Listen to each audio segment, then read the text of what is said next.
In the golden age of Hollywood, Wesley Snipes reigned as a top-tier talent, commanding nearly $10 million per movie.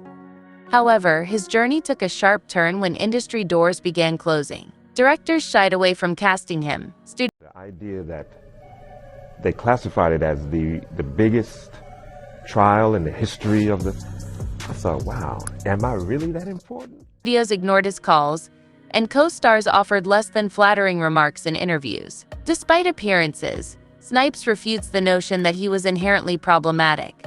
Instead, he attributes his career setbacks to external forces. According to him, he fell out of favor not due to personal failings, but because he crossed the wrong paths. Interestingly, Snipes isn't alone in his grievances. Many black actors share similar experiences in the industry. The question lingers: was Wesley Snipes truly blacklisted by Hollywood? And if so, why? A veteran of the spotlight, Snipes initially soared to fame with roles like Willie Mae Hayes in the beloved baseball classic, Major League. His success seemed assured, with roles pouring in for films like Passenger 57 and White Men Can't Jump. Yet, his ascent was met with turbulence. In 1991, a routine drive through Los Angeles led to a harrowing encounter with law enforcement. Handcuffed on the pavement with a gun pointed at him, Snipes found himself bewildered by the ordeal. The catalyst? A misunderstanding over a borrowed vehicle, which led to false accusations of theft and a humiliating ordeal with the police. While Snipes weathered this storm, it was only one chapter in a career marked by trials. Fast forward to 2005, and Snipes found himself embroiled in a legal battle with New Line Cinema and director David S. Goyer over Blade Trinity, a project meant to be his magnum opus. Wesley Snipes found himself entangled in a tumultuous production with director David S. Goyer, despite his initial reservations about working with him. Just 6 weeks before filming, Snipes was on set, a breach of contract that left him unsettled. Adding to his discontent, Snipes hadn't even approved the script, yet the production moved forward. He observed a disparity in screen time, with supporting white characters receiving undue prominence, leading Snipes to believe his Blade franchise was under threat. Allegations surfaced of Goyer racist remarks and his failure to address crew misconduct, forcing Snipes into unbearable working conditions.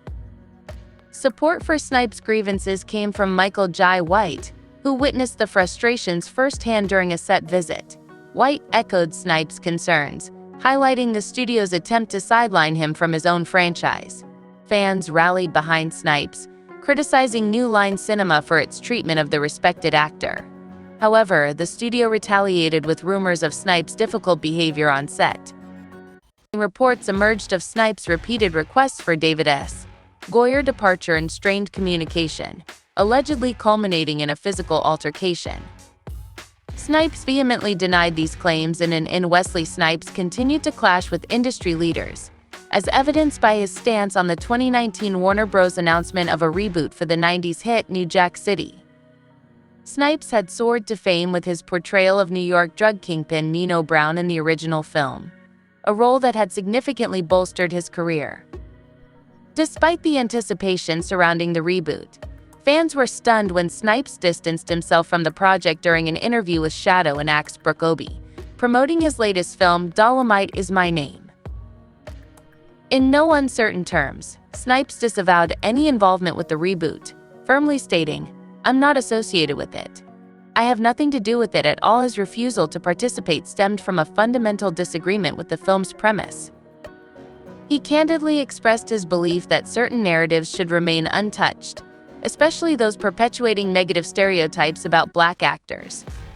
Snipes lamented the glorification of drug culture, emphasizing the importance of storytelling that resonates with contemporary themes. Snipes had soared to fame with his portrayal of New York drug kingpin Nino Brown in the original film, a role that had significantly bolstered his career. Despite the anticipation surrounding the reboot, fans were stunned when Snipes distanced himself from the project during an interview with Shadow and Axe Brookobi, promoting his latest film, Dolomite Is My Name. In no uncertain terms, Snipes disavowed any involvement with the reboot, firmly stating, "I'm not associated with it. I have nothing to do with it at all." His refusal to participate stemmed from a fundamental disagreement with the film's premise. He candidly expressed his belief that certain narratives should remain untouched, especially those perpetuating negative stereotypes about Black actors.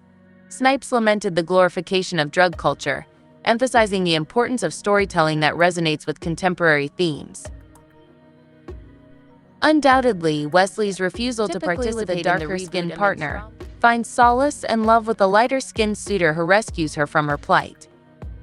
This depiction perpetuates harmful stereotypes, portraying darker-skinned men as inherently villainous and lighter-skinned men as saviors.